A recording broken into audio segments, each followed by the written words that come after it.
Standard 10, Science and Technology Part 2. My dear children, we were studying about the heredity and evolution. So let's continue this lesson, and in this video let us finish this lesson. Development of organs due to specific activities or their degeneration due to no use at all was widely accepted, but transfer of those characters from generation to generation was rejected, because it had been verified many times that modifications brought in us are not transferred to next generation, and thereby Lamarck's theory was disproved. हमने लामाकिज्म जो theory है वो पढ़ा उसके बारे में, बराबर।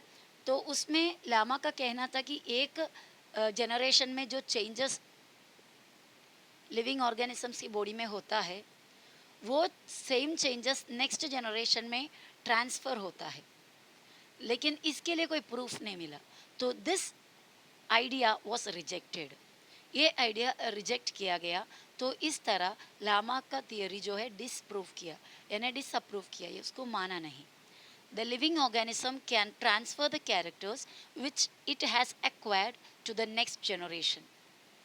This is called ancestry of acquired characters. Living organism अपना लाइफ स्पैन में जो कैरेक्टर एक्वायर किया, यानी अपने सिचुएशन के एनवायरनमेंट के हिसाब से जो कैरेक्टर खुद उनमें बन गया, क्रिएट हुआ, it is pass to the next generation. ये जो थ्योरी है इसे कहते हैं ancestry of acquired characters. Now the next topic is speciation. Formation of new species of plants and animals is the effect of evolution. नया नया plant और animals बनते जाना, न्यू ऑर्गेनिज्म धरती पे बनना, ये इवोल्यूशन का इफेक्ट है। Species is the group of organisms that can produce fertile individuals. What you mean by fertile individual? वो इंडिविजुअल, वो व्यक्ति या वो लिविंग ऑर्गेनिज्म जो एकदम उसके एक अच्छे जनरेशन को, अच्छे ऑफस्प्रिंग को, ऑफस्प्रिंग यानी संतान, उसी काइंड के जो बच्चे को जन्म देने का कैपेसिटी रखते हैं, उसे फर्टाइल इंडिविजुअल कहते हैं। थ्रू नेचुरल रिप्रोडक्शन, वो भी नेचुरल रिप्रोडक्शन से, आजकल आर्टिफिशियल रिप्रोडक्शन भी बहुत सारे होते हैं। Each species grows in specific geographical conditions. Their food, habitat, reproductive ability and period is different. अलग अलग स्पीशीज़ के लिविंग ऑर्गेनिजम्स अलग अलग जोग्राफिकल कंडीशन में रहते हैं, जैसे कि उनका फूड में डिफरेंसेस रहते हैं, हैबिटेट रहने का जगह में डिफरेंसेस रहते हैं, रिप्रोडक्टिव एबिलिटी यानी कितना हद तक अपने न्यू जनरेशन को, न्यू लिविंग थिंग को प्रोड्यूस कर सकता है, जन्म दे सकता है, उसका कैपेसिटी में भी फ़र्क रहता है और उसके पीरियड में भी फ़र्क रहता है। However, genetic variation is responsible for formation of new species from earlier one. पर नया जो लिविंग ऑर्गेनिज्म पहले से बहुत ही डिफरेंट, अगर कोई new living organism, new species जन्म हुआ, तो उसके बॉडी के अंदर का जेनेटिक्स जो हमने पढ़ा, डीएनए में जो चेंजेस होता है, म्यूटेशन होता है, बराबर, ये सब उसके लिए रिस्पॉन्सिबल होता है। Besides geographical and reproductive changes are also responsible. इसके अलावा, बिसाइड्स मीन्स उसके साथ साथ या उसके अलावा जोग्राफिकल चेंजेस भी और रिप्रोडक्टिव चेंजेस भी इसको रिस्पॉन्सिबल है। Similarly geographical and reproductive isolation also leads to speciation.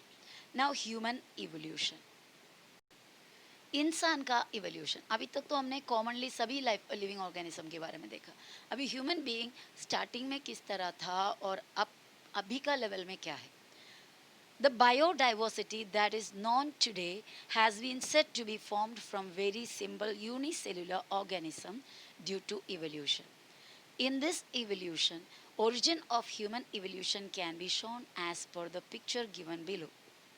Last dinosaurs disappeared approximately 7 crore years ago. At that time, monkey-like animals are said to be evolved from some ancestors who were more or less similar to modern lemurs. So इतना हम देखते हैं।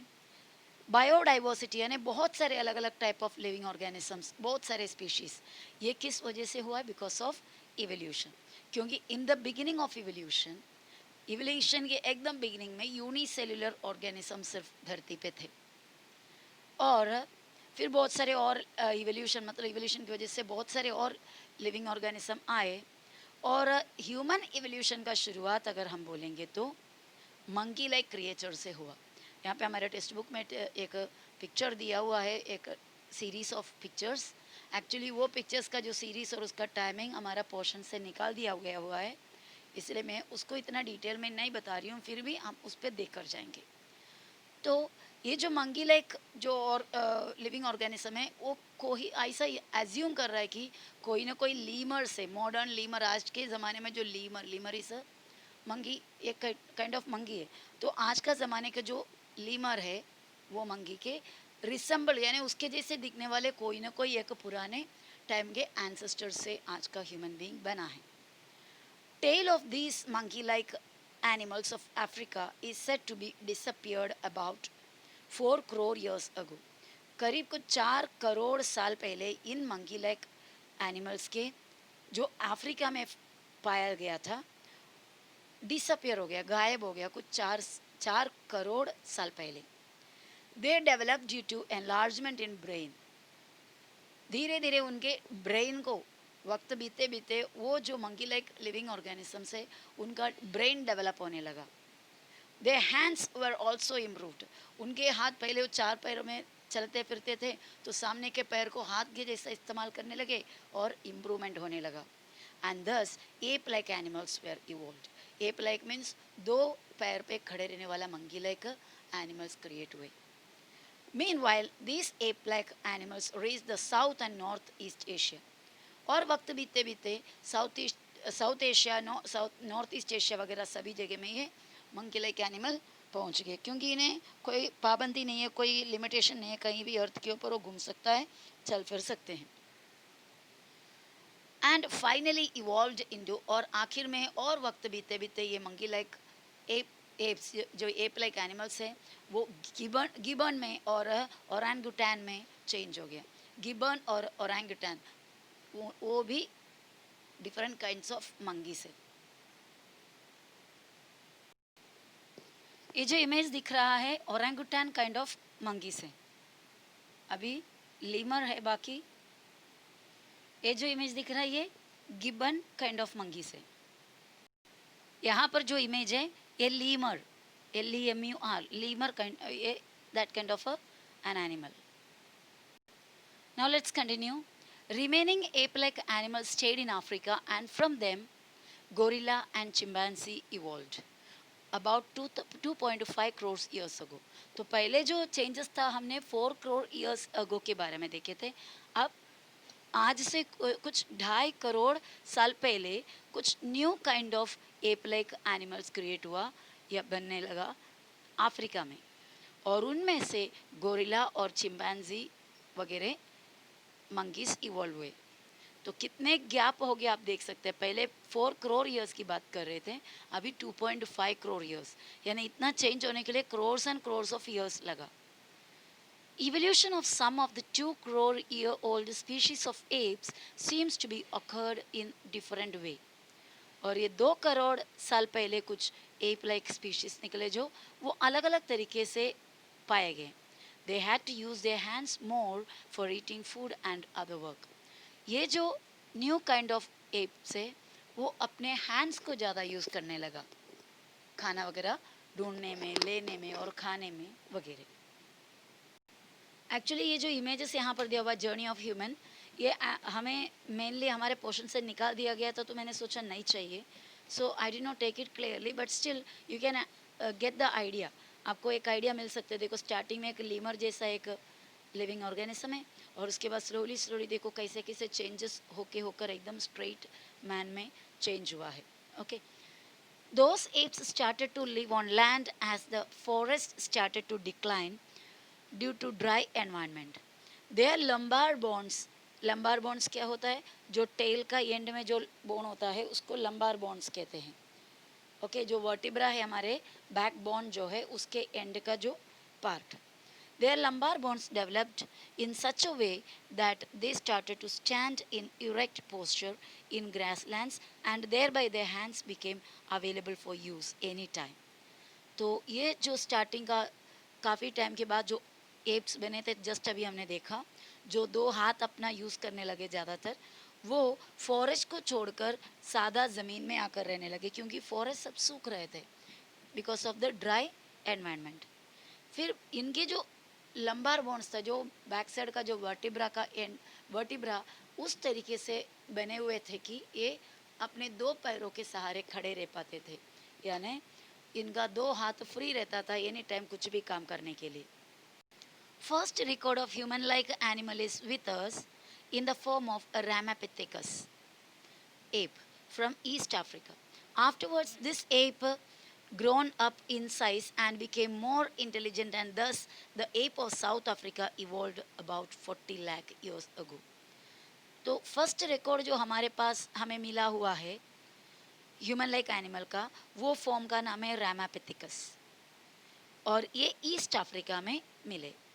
और उसके बाद ये ape like जो app है ग्रोन अप इन साइज, यानी और साइज में बढ़े, एंड और इंटेलिजेंट बना. इनका जो ब्रेन है वो डेवलप हो गया, इंटेलिजेंट हो गए. और वैसा जो एप साउथ अफ्रीका में इवॉल्व हुआ कुछ 40 लाख ईयर्स के पहले. ये जो इमेज यहाँ पर दिया हुआ है ये रामापिथिकस एप का है. The morphology of these human-like animals started to appear like to be the member of a genus Homo.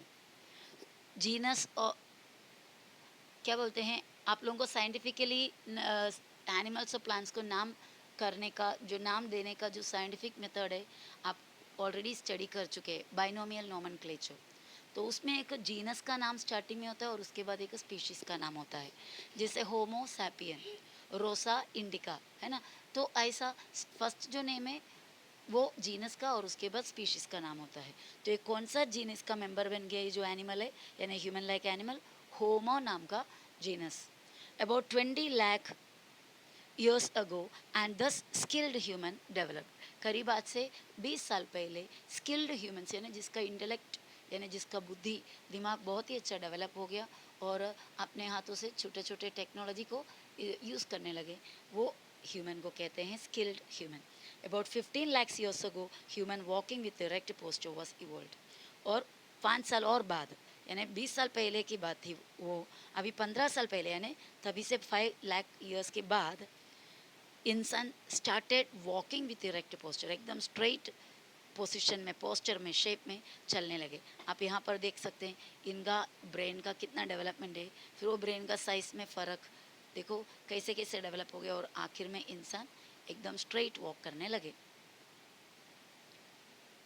It may have existed in China and Indonesia of in Asian continent. ये China या फिर Indonesia ऐसा जगह में सब पाए गए होंगे. Evolution of upright man continued in the direction of developing its brain for the period of about 1 lakh years, and meanwhile it discovered the fire. Brain of 50,000-year-old man had been sufficiently evolved to the extent that it could be considered as the member of class wise man, that is Homo sapien. तो slowly इंसान का ये जो brain, यानी वो जो ape like इंसान के ब्रेन और डेवलप होते गया और डेवलप होते गया, और मतलब ये जो 15 ईयर्स के बाद पहले की बात थी, और उसके बाद करीब 1 लाख साल के बाद, 1 लाख ईयर्स के बाद इनका डेवलपमेंट इतना तक हो गया कि ये फायर फाइंड आउट किए. फिर स्लोली आज से कुछ 50 यानी 50 साल पहले जो मैन का ब्रेन था वो ऑलमोस्ट सफिशिएंटली डेवलप हो चुका था, और उन्हें ये नाम से बुला सकते थे, क्या नाम से, vice man, Homo sapiens. Neanderthal man can be considered as the first example of wise man. The Cro-Magnon man evolved about 50,000 years ago, and afterwards this evolution has been faster than earlier. तो पहला wise man को Neanderthal man, Neanderthal is the place where the remains of this man was found. ये जो नियांडरथल man वो ज़माने के इंसान को बुलाते हैं जो नियांडरथल एरिया में, नियांडरथल नाम का जगह में इनका रिमेन्स, इनके जो हड्डियाँ वगैरह, उनके जो यूज़ किया हुआ चीज़ें वगैरह मिले। और उसके बाद आया क्रोमैनियन मैन कुछ 50,000 50,000 ईयर्स अगो। वो वो भी एक डेवलप्ड ब्रेन लेकर इवॉल्व हुए थे। तब से लेकर जो अब तक का जो इवोल्यूशन है बहुत ही फास्ट हुआ पहले के मुकाबले। About 10,000 years ago, wise men started to practice the agriculture. आज से कुछ 10,000 साल पहले से इंसान एग्रीकल्चर प्रैक्टिस करने लगा, यानी खेती वगैरह करने लगे. It started to rear the cattle herd and establish the cities. धीरे धीरे गाय भैंस को वगैरह पालने लगे, छोटे छोटे सिटी क्रिएट हो गए. Cultural development took place, slowly culture art वगैरह डेवलप हो गया. Art of writing was invented about 5,000 years ago, and thus the history has been started. और आज से कुछ 5,000 साल पहले से आर्ट ऑफ राइटिंग, लिखने का कला स्टार्ट हुआ, यानी लिखना सीखा. जैसे लिखना सीखा, the history has started, history शुरू हुआ. Modern science emerged about 400 years ago. आज से कुछ 400 साल पहले से मॉडर्न साइंस इमर्ज हुआ, यानी बना. And industrial society was established about 200 years ago. आज से कुछ 200 साल पहले से इंडस्ट्रियल एरा स्टार्ट हुआ. And now we have reached at this stage, and still we are searching the details of roots of human ancestry. आज इस ज़माने में इस टाइम में हम पहुंच गए, और आज भी we are eager to know about the history, more knowledge about the history. So my dear students, this was the lesson, first lesson of our science. After all, we had made 4 parts, I think 4 parts of this lesson to complete. Okay, and now we have got some questions in the textbook. Let's go through the questions. I hope you will find out the answers and study them. The answers of all these questions are in your textbook only. So इतना ही इस video में. Bye bye.